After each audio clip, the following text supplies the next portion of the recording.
Hi guys, Annette here. I have a canning video for you today. I know it's been quite some time since I put up a video, and I have a couple in the works and I want to get them out to you. So I got some ground beef on markdown the other day. It came out to about $2.32 a pound, which is really good for my area. So I just browned it off and drained it really well. I'll probably get at least 4 pints, maybe more, out of this big pan of ground beef. I'm going to put it in the jars, fill it to 1-inch headspace with water, and put some beef base in with that for flavor. I also got a couple of very small pork butt roasts on sale on markdown as well. They came out to a little less than $1 a pound. I had to cut quite a bit of fat off. As you can see, there's still some fat in there, but it lends really good flavor and tenderness to the meat to leave a little bit of fat on. I know a lot of people say that you can't can with any fat or the fat will go rancid in the jar. I've eaten home canned meat about 4 years, I believe, after I canned it, and it had some fat on the top, and the fat did not taste any different than the day that I canned it. So I think that you would have to leave it in an unideal environment for quite some time for the fat inside to actually go rancid. All of mine stays inside the house in a dark spare closet, and I don't have air conditioning, so during the summer that room does get a little bit warm, but our summers aren't overly hot, and it's not for usually that many months, so I have never had a problem with anything going bad where I store it. I'm going to do the ground beef first, so I'm going to load the meat into these pint jars to the 1-inch headspace. You have to pre-cook your ground beef before you can it. You cannot shove raw ground beef in the jar. It's a density issue. So I don't mind using the regular mouth jars for the ground beef because it's so small and it's in liquid. It'll come out fairly easily. And then I have a few wide mouth jars here for the pork. They're going to go in the canner together because regardless of raw pack or hot pack, meat goes in at the same time. Pints are 75 minutes. At 11 pounds of 10 or 11 pounds of pressure for my area, 10 pounds if you have a weighted gauge, 11 pounds if you have a dial gauge. I have a dial on mine, but I bought the weighted gauge so I wouldn't have to babysit it as much. I can just hear it from the living room.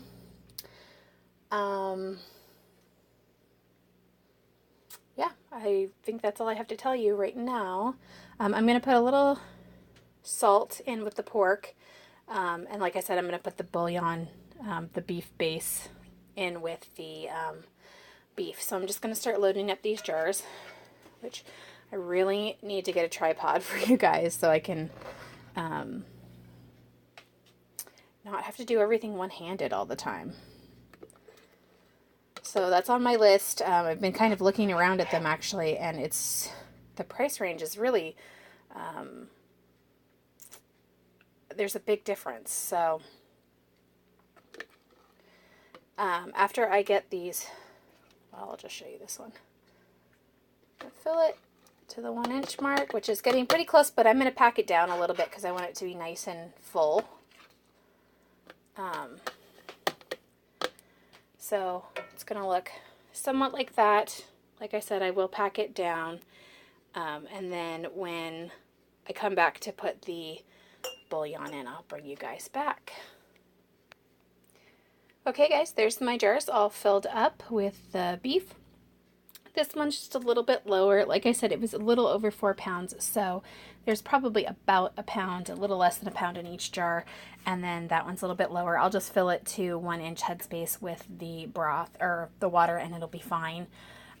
It'll just have a little less meat in it, and then so when I go to use that one, it'll be good for soup or something that doesn't require a lot of meat. You can use this as taco meat. You can use it in chili. You can use it for spaghetti sauce. pretty much anything you'd use ground beef for. The texture does get softer, so if that would bother you, you may not like it as well. If you drain it really well and brown it back up again, it firms up just a little bit, but not much. So it's definitely something that you should try, just a few jars, and see if you like it before you can a whole bunch of it. So I'm going to put, here's the beef base that I have. I'm going to put about a teaspoon of that in each jar and then fill it to the 1-inch headspace with water. So take this off if I can. That's what it looks like. It's like a paste beef base. And I'm just going to like guesstimate my teaspoonful. Probably put about that much per jar. See if I can get it in here without making a giant mess. Good enough. And so I'm going to do that with every jar and then fill it to the 1-inch headspace, like I said, with water. And I'll bring you guys back when I'm doing that. Alright, so each jar has some beef base in it, and I'm going to put water to 1-inch headspace, and then I will use a chopstick and make sure there's no air bubbles and kind of mix in that bouillon a little bit. So I'm just going to pour this right in with the tea kettle. You can see it kind of bubbles because it's filling up with water and there's air spaces. So when I come back to debubble, I'll show you that next step.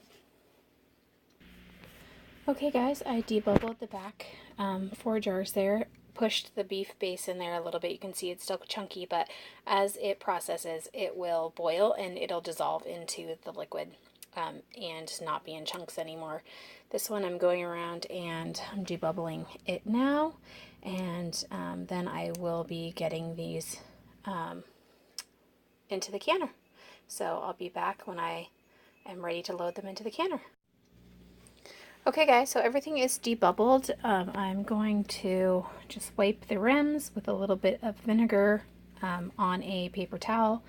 You just want to do that to make sure you have all the grease off, and then any of that bouillon that may have gotten on the side. You don't want to have a seal failure on your jars. So I'm just going to go around and do that to every single one. And then I have the lid sitting in here in some warm, not boiling hot, not even simmering hot water, just nice hot tap water. And I washed them to make sure they were really clean. You're going to put that right on there. And then you're going to get a band, which I don't know if I have a regular mouth one right here. Let me see.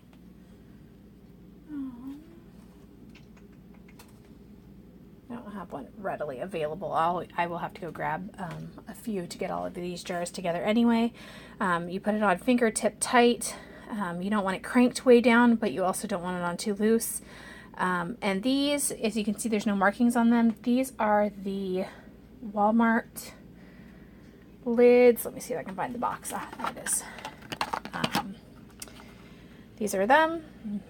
Mainstays. They are now made in the United States. When they were made in China, they were horrible and they did not work. These ones that are made in the United States, I have had 0 lid failures with, and they are very inexpensive. Where I live, I think they're $1.32 for a dozen, a pack of lids, which is a significant amount cheaper than the Ball or Care ones. They only have them in regular mouth though, so wide mouth. Today I'm using Care. I use both. As you can see, I wrote on the box I bought these in 2014. They still work great. I have not had any problems using lids that are a little bit older. I've even found some at like the thrift store in unopened boxes that were quite old, and I felt the seal on there and it felt really great, and went ahead and used them and have had no problems. So when those go on sale, I really stock up. Amazon had them recently, the wide mouths, for like $1.70 something a box, and I bought a dozen. So I try to stock up when they go on sale. I also do use Tattlers sometimes. I just don't have any out right now, and I just want to get this in the canner and get it going. So I'll be back when I'm ready to set these in the counter, and then or in the canner, excuse me, and then we'll get started on the pork. Okay guys, so now I'm going to do the pork. Just so you know, I did take that 6th pint jar, and I had an open bag of pink beans, and so I'm going to put, I'll show you, a jar of beans in as well. I just added a ½ teaspoon of salt and a ½ cup of beans and 1-inch headspace with water. Just so you know, this is not the recommended way to pressure can beans, so there is a disclaimer there. This is my preferred method. It's quick, easy, and it helps fill in the canner. Since I already have this jar ready, I figured I might as well use it. So that's going to go in with the meat because it processes at the same time as well. So I'm going to get these pork cubes. My hands are really clean. I just washed them. Into the jars. You want it packed down really well. When you're raw packing, you want to leave as little airspace as possible, and then you don't add any liquid because it fills in with its own juice. Pork, especially like pork butt, is probably one of my favorite things to can. It comes out super delicious, super tender, makes great barbecue sandwiches. You can kind of shred it into a gravy. You can shred it into tacos. You can season it to make like street tacos. You can use it to fill like an enchilada or enchilada casserole.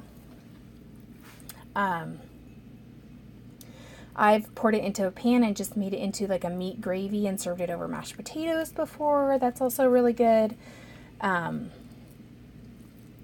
I just really like the way it comes out, and I really like the flavor, and the texture is really nice. It's really tender, kind of just shreds up, and is really good. So that's to 1-inch headspace. I will be putting in a ½ teaspoon of salt. Here's my canning and pickling salt. I buy the Morton's. It comes in a box, so I like to transfer it into a jar, just so it doesn't get wet, because when you're canning, there's lots of things that end up getting wet. I washed my lids really well with hot soapy water, rinsed them really well, and they're waiting to go on top of these jars. So after I get these jars filled, I'll bring you back and show you how many I got.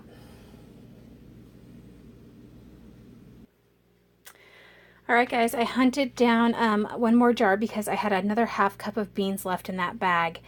So it was perfect to do 2 more jars of the pink beans. I got what I thought I was going to get. This jar is a little bit less than 1-inch headspace, but that's okay. I thought I was going to get about 3 pints of meat, and that's what I ended up getting. The roasts, unfortunately, had a lot of fat on them, like at least a ½ pound. So that was a little bit disappointing, but since it was only 99 cents a pound, it wasn't that big of a deal. I'm going to put about ½ teaspoon in. I kind of eyeball it with my canning salt. I don't actually get out the ½ teaspoon and put it in there. I just kind of guesstimate. A little pinch of salt. I like the flavor that salt imparts. If you are on a salt restrictive diet or just prefer not to add it, that's fine. You don't have to add the salt. I just like the flavor that the salt adds. It gets kind of infused into the beans and into the meat. You can always add your salt later if you'd like, and that's completely fine.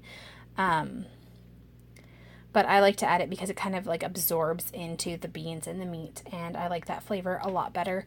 Also with my canned vegetables, I add salt as well because I like the flavor that imparts, but you could always do a little less, like you could do a ¼ teaspoon, or you could do none at all if that's what you prefer.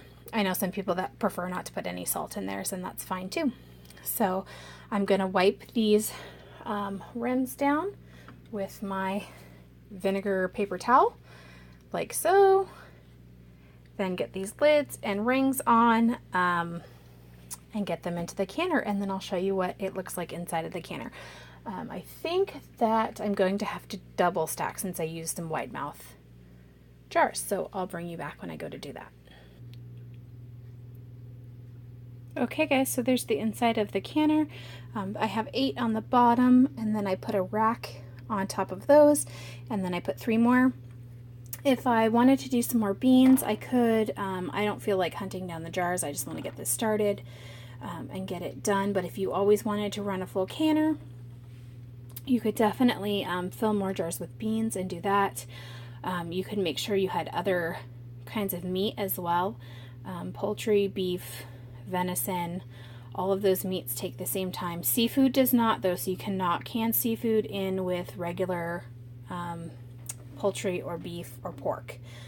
Poultry, beef, and pork do take the same times, so you can do those. You could put some soups in here if you made up a batch of soup, or chili. You could do pints of chili. They run the same time as well. You could do other varieties of beans, whatever you wanted to do to fill the canner up, as long as everything goes at the same time, which my pork, my ground beef, and my beans all go at the same time. So that's why they're all in here together. So I'm going to get the lid on. I'm going to bring it up to temperature. I try to do that pretty slowly, especially since there's cool things in here. The water I put in the canner was cool, so it'll take a little while to come up to temperature. When it starts venting steam from the spout, you let it vent for 10 minutes, or according to your canner. I believe that most canners are 10 minutes, but check your manual. Once it comes up to 10 pounds of pressure and my little weight starts rocking, I'm going to set my timer for 75 minutes. When the timer is up at the 75 minutes, I will turn the burner off, and I will let the canner come down from pressure all on its own. If you try to release the pressure, you're going to have a lot of siphoning and lid failures, so just leave the canner alone. Mine takes about half hour, 45 minutes to come down from pressure. It doesn't take all that long. Once it's down from pressure, I usually open the lid away from yourself. You don't want to get a steam burn. And then I kind of leave it ajar for about 5 or 10 minutes because it's still very, very hot, and you can still have siphoning if you let the jars cool too rapidly. So I kind of skew the lid a little bit, leave it for about another 10 minutes, and then I take the jars out. I will probably bring you guys back when I'm taking the jars out. There's a lot of YouTube videos with the process of canning. I think it's kind of boring to watch, like the dial go up and all that kind of stuff. So this isn't really a tutorial. This is more like I'm just showing you guys what I'm doing today. So I'm going to get this started, and then when I bring the jars out, I'll show you what they look like. All right, guys, our meat and beans are out of the canner. There is the pork. You can see it's still boiling away in the jars. There's the 3 pork. There are 5 ground beef there. 1, 2, 3, 4, 5. A little bit of siphoning, not too bad though. And there are our 3 jars of beans as well. So altogether 11 pints, all proteins because beans are protein as well. And I'll let them cool overnight. I'll wash them up tomorrow, label them, and they'll be ready for the pantry. I hope you guys enjoyed this video. Please remember to like and subscribe if you haven't already. If you're new to my channel, welcome. I love to hear from you guys, so leave me a comment below. And until next time, I'll talk to you guys later. Bye. Hi guys, Annette here. I have a canning video for you today. Okay guys, so